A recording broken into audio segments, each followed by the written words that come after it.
Okay, hey everybody, this is Petey from Spin Rack, and today I'm gonna do a video on the She-Hulk. Now it looks like I got a multiple thing of issues to read through. We're not doing that today. No chance of us reading all these books in a 15 to half hour setting, but we're just gonna go through some key issues. I don't have in my this search. I didn't find the one that I think is selling like hotcakes, which is I don't know, um, something 40 something. I'm not sure which one it is, but anyway, I have it in here somewhere. Right. So way back when in the 70s, I always talk about it that Stan Lee wanted to make sure he had the copyright to a female She-Hulk. So when there was, I think, supposedly a Benny Hill gag where they had a woman turn into the Hulk, that's when Stan Lee decided he was going to put out a She-Hulk, right? So they had Stan Lee and Big John Buscema do the first issue. So as Burns says, she had to be a real character if those two guys created her, right? So we had a story where I think that's in this issue here, right? This classic cover. Let's just do a quick look. But this issue itself is actually one of the best issues that Byrne and Bob Wiacek did together, right? So in here, she's in the circus. She gets captured by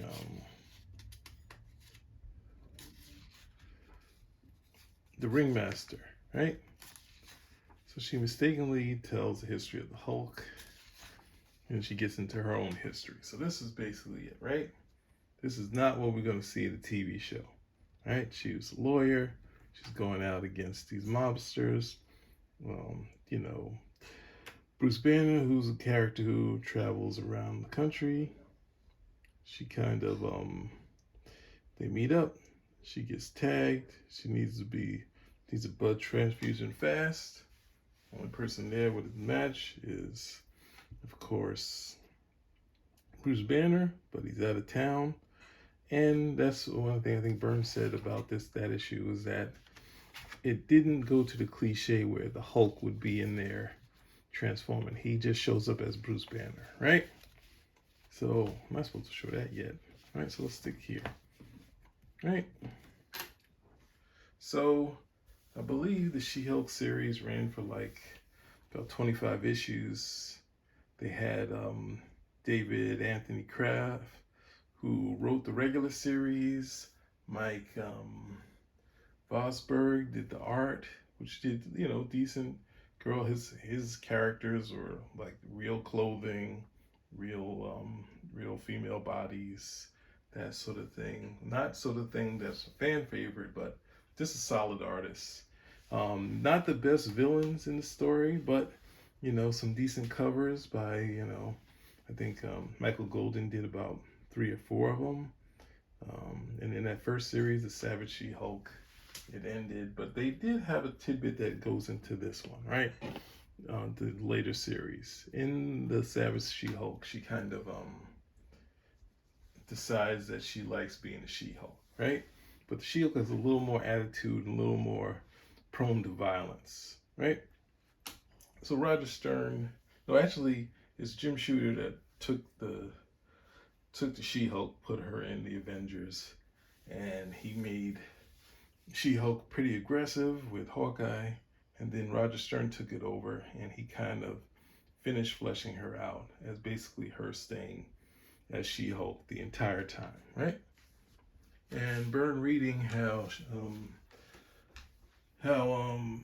Stern was writing it, he decided he liked the character, so she appeared in the Fantastic Four a couple of times before Byrne put her in to the Fantastic Four. Now this would be her first sort of solo story in the Fantastic Four. From time to time, the FF characters get their solo stories, and they have this lazy guy who put her into this Girly magazine. We see it fold out here. For some reason, as years gone by, people decided that's Stan Lee, but it's not. It's just some sleazy guy, right? This was inspired by Kevin Nolan. Kevin Nolan did a pinup, and Byrne basically came up with the idea from there. So, right, gave him the tip of the hat to Kevin Nolan for inspiration, right? I think this is a self-portrait of Byrne. Tip of hat to, right? And I think this is the second issue that Al Gordon did, which is just a really nice issue done by him. And right, so she gets caught sunning. Now, a lot of fans online, they say, what is she doing sunning, right?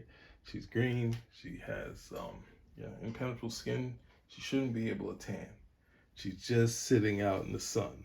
Just because you become gamma radiated doesn't mean you wouldn't want to just sit out in the sun, right? And she did that in the original series written by David Anthony Kraft. So we get past that, let's keep moving, right? So they use the helicopter, they mess with her, and she goes into action, right? And got a cool photo background here and here, comped in, the early comps, making it really look like it's in New York City. I think this is a photograph that was copied 3 and 4 times to make it really high contrast, right? And you see it here. White Wingfoot is her boyfriend, and she sees her fighting on a helicopter. And of course, he gets this thing we usually see Thing ride on, right? And they're trying to get rid of She-Hulk. She's about to take them apart, right? And then they decide to take her apart and toss her into a building, right? So this is really cool stuff. All She-Hulk in the mundane sort of situations. Now, if they could do a TV episode on this would be really nice, right? Because you got all the stuff you'd see in a Die Hard movie. But no one wants to spend that much money on and this is a colored Compton photograph. So this one, there's a little bit of color poking out of this thing, right? So She-Hulk calls up Private Eye, calls up someone, and she starts figuring things out, right? Well, she's the Private Eye herself, right? She finds a helicopter company, and she's after them, right?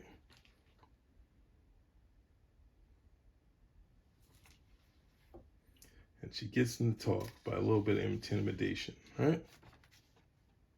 We have this little subplot here. I think I bought this one off the stands. I was half in, half out, and I had been following Johnny and Alicia, so I just kind of worried about the thing, but I knew of Johnny's struggles, so I knew this was kind of real for him. So I wasn't bothered by the relationship. I was just struggling with the thing with it, right? So then this is I think Jen appeared in the issue before this too, in her human form, right? So they go to Times Square, another cool photograph here. And, right? Looking like what's name got a bodyguard. They go in there as She-Hulk's lawyer, right? This would be a real perfect story for a TV show where She-Hulk is trying to get the thing, saying it's illegal. And he's like, nope, we're going to release it, similar to, obviously, Vanessa Williams, right? So she says it's in here. And Jen has had it.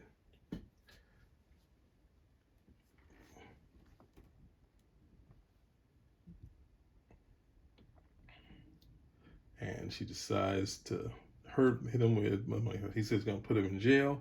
And she says, I'm going to improve it. Right? They say She-Hulk would just go into jail. But also, this is another cool shot. It's a comic book. So he had to have some action in here and some fun stuff. And not worry about how this would affect this. Now there's a jump forward, like to get to what actually happened in the story. And I'll let you guys do that, right? So we did it. So with that,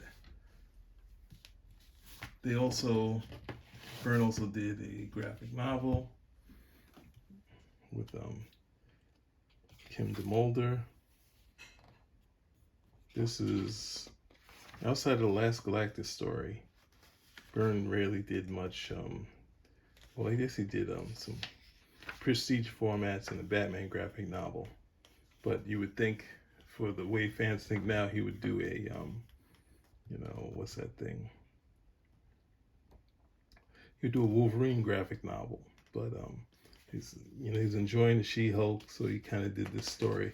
This is a key issue because She-Hulk kind of gets stuck as the She-Hulk in this fight. It's a big showdown with S.H.I.E.L.D. One of the early stories showing S.H.I.E.L.D. has some dark stuff working in.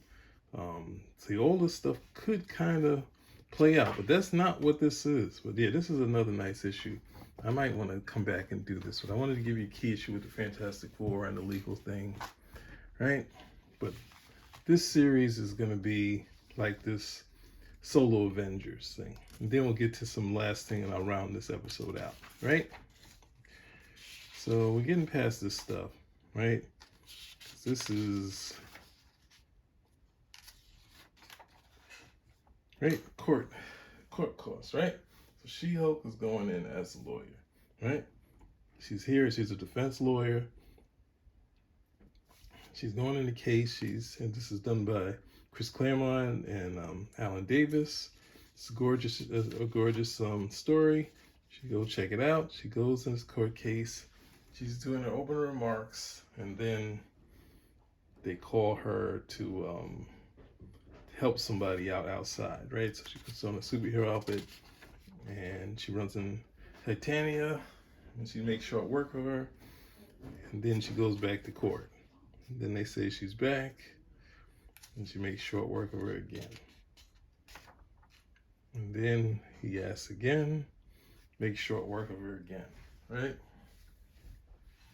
By that time, she gets back the last time, and everybody's gone till next term, right?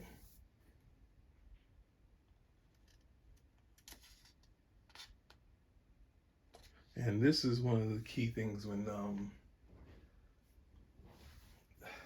Chris Claremont was doing characters with dual identities, that the human part wouldn't work. You'd kind of run at the same. He took her out of being a reporter to being a magazine person, right? And then while she's walking out, she gets hit by Titania again, right? And Titania remembers that she beat up the She-Hulk once, and then She-Hulk has gotten stronger since then. But when she mentions the madder she gets, the stronger she gets, yeah, so what? I'm pretty peeved right now, right? And we get this nice effect, and She-Hulk makes short work of her, and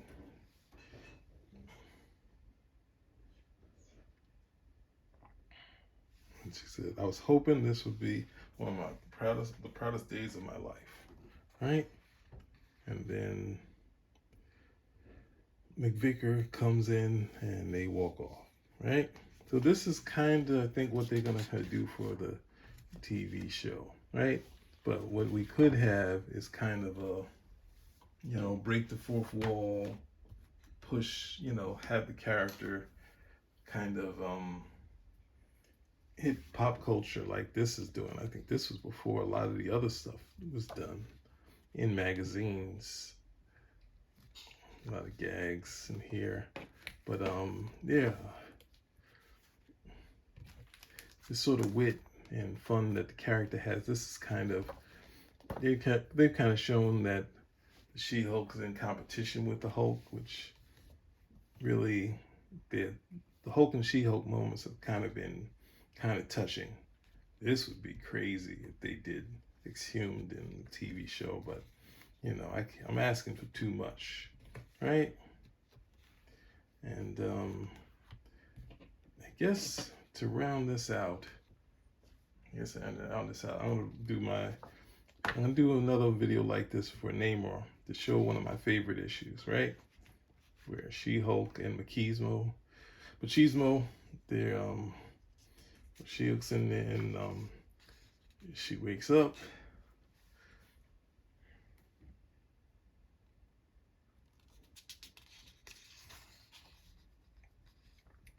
They realize Byrne inked it himself, so She-Hulk asks for the dual shade paper, and she gets it.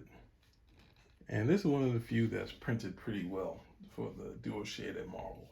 I think maybe the couple early Namors were done right, but most of the time it wasn't done right. But this one, you know, the leisurely walk with the heroes, and Machismo shows up, right? This was, I think, a subplot in the series. And this is the most action-packed story that Byrne did, right? So she putting a beating on, he's putting a beating on her. And this is what normally happens, where She-Hulk's outfit gets torn apart. So then Wyatt, this gentleman gives up a shirt, and then she gives a moment for her female readers, right? He doesn't necessarily know why she's talking to the readers, but it's only something that's like George Burns aspect. And then they've decided, these Greek gods have decided to mess with She-Hulk. So they have a plan also, right? So there's this big fight that's going on. It's really some of the best stuff, but since it's She-Hulk, no one's going crazy over it, right?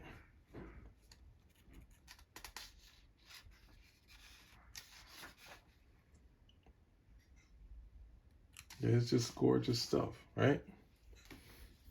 And they decide they wanted to shoot She-Hulk, but instead of getting her, they get Machismo, and he immediately falls in love with She-Hulk, even though he hates women, and she decides to become bride of Machismo. She's not happy with the story. Said it happened too many times already, and I think I use this for my exposition thing. And She-Hulk is not with it, but Machismo takes her away, right? So the last bit I'm going to do is the second. Oh yeah, I did have this issue here. Wow. You're not doing that one. Right. And we have Thing in dual shade. Right. That is some gorgeous stuff. There's like, it was begging to do a Fantastic Four. Like this, like it's just amazing. But so there, Ben is out there ready to fight, but there's some temporal thing happening, and you see the clock changing, and Wyatt noticed. So then they're off, right? And they use the stuff in the Baxter building to try to find out where Jen is, and she's all dolled up to get married to Machismo. But she's not with it, of course, but she's just letting things play out. Right? But he has a crazy plan that he's going to get rid of all the women on this gender bomb, right? And they're all going to die. And he's like, well, that's a real crazy plot, right? So Ben and Wyatt get out there, and something happens. At the same time, they start fighting. The men and women are just in this, you just break out this nice Byrne getting to do some sword and sorcery, right?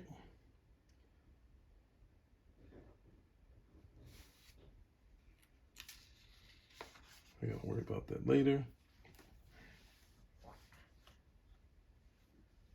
Machismo seemingly died, but he was able to take over somebody else. He's gonna shape the world how he wants it.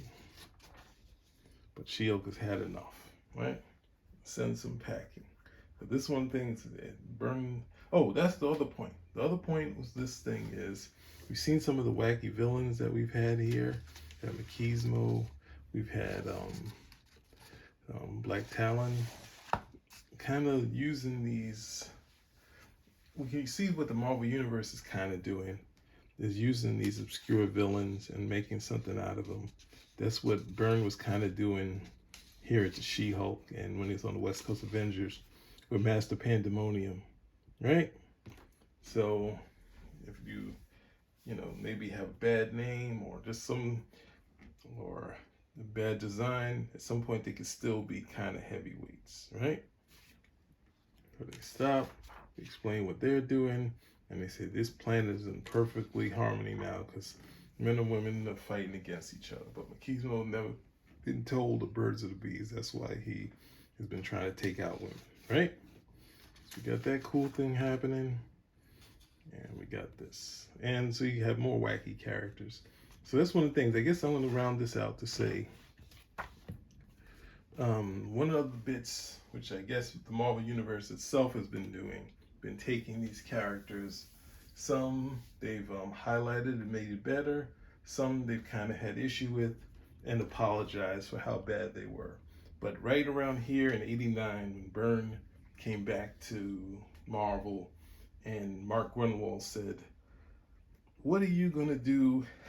What new villains are you going to create? And he did create some, but he was like, you know what? Marvel has a lot of villains and a lot of ones with cool names with bad designs, or bad designs with cool names. And instead of immediately creating a new one, there's probably something good to pick out of any of these Marvel characters. And Mark Rummel was like, what? And he's like, wait a second. He had created the character, which was, what was it? Justice is Served. You know, the character was killing everybody. Oh, I forgot. But it changed his whole thinking, and then he started doing that himself. So yeah, ultimately, we're not sure what the Shield's going to be. It looks like it's going to be that Solo Avengers I just showed you, but there's many ways they can go with this. There's many parts. They could use a lot of bits. The second run of Byrne's is less lawyer stuff because it kind of played that out when Byrne was gone, so there was no reason to go back to it. But hey, you know, there's a lot of things I wish they kind of poke for more fun. Oh, that's the last thing. I'm going too far. The last bit of my overview is that I actually got into, I don't think I'm going to show you the pictures yet, but I got into this thing online with Rob Liefeld about this and Byrne spoofing the Image guys, right? So since I'm here, I might as well do it. Let me tell you the point of this whole thing.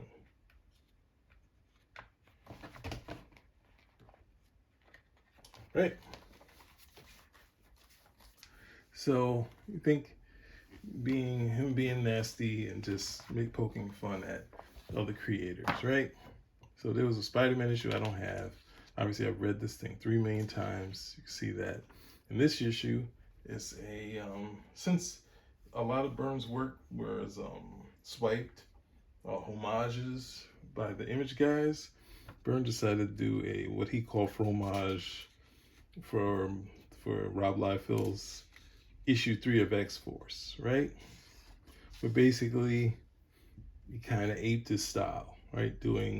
This was what's that guy? The Juggernaut, and that was, I think, Warpath, right? So kind of doing that sort of thing, the same punches. And he said it went pretty quickly. He was surprised that it took Liefeld so long to do his work, right?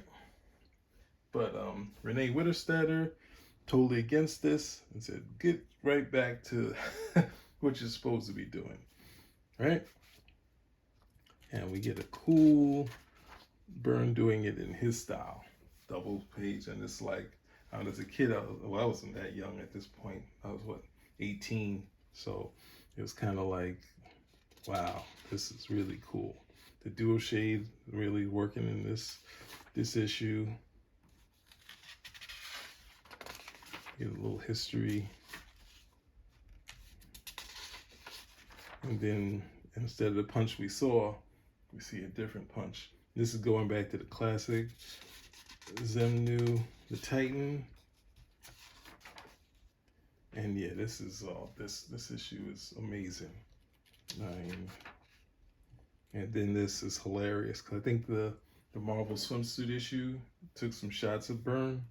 So Byrne is showing how the She-Hulk would be sold off into slavery to a more and more disgusting creature, and then they would make her do vile things like the Marvel swimsuit edition, right? And then even worse, trading her again. So if this, I gotta go back. I'm gonna go back to this. I'm sorry. This is some great stuff. right? But the point of this thing was when you see Byrne kind of taking, pointing out heroes, because he did say he was a fan of Todd McFarlane's work. But one of the things that this book was about is, this issue kind of explains it, because I was arguing with someone online and they were saying Byrne was making fun of Walter Simonson and Frank Miller in here and the Watchmen. But this was the pre-Legend book.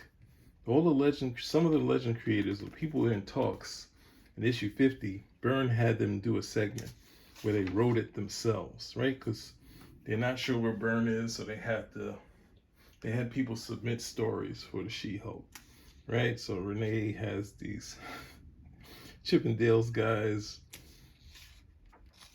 and we have this thing, right? This is a spoof of the Watchmen, right? Because in some of the parts where the newspaper thing with Rorschach, where he's in his regular human persona, they have some British colloquialisms in there. So Dave Gibbons is spoofing that, where we have these Brits in New York City. You clearly see this New York City because they're flying around, but they are just using all of the British sort of talking in here. And so it was kind of, right? Yeah, see here. Well, I admit it didn't quite capture the American idioms, and that's one of the things that kind of was looked over in the Watchmen. It's kind of Dave Gibbons making a spoof of that. Now this is Frank Miller spoofing himself, right? So he's kind of has this spoof of himself here and his type of dialogue, right? And then we have Wendy Penn doing the She-Hulk. It would have been fun to see her do some more of this, but not making her help. Then, of course, Walter Simonson spoofs his Doom thing, which Todd McFarlane used. Terry Austin does his little segment, Popeye drawings.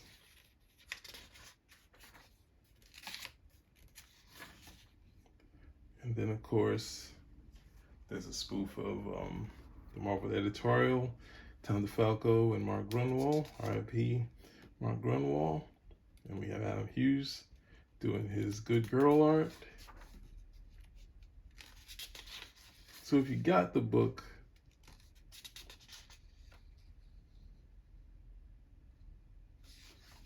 it's kind of not the thing of just him being mean. It's kind of the thing of, not trying to trash the heroes, because it's too easy to trash the heroes. And this was gorgeous. This was the actual team that took over the book.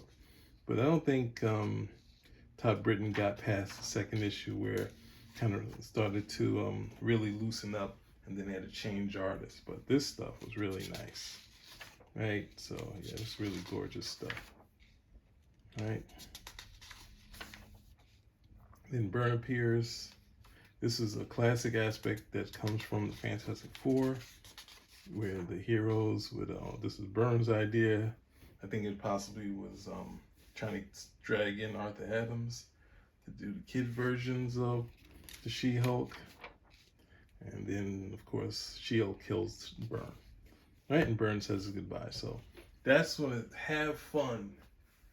If you can not take fun of the heroes themselves, find other things like the Animaniacs to make fun of. But I'm asking too much. But there's my quick overview, some She-Hulk stories, and hopefully I'll find time to do some more. Spin Rack out.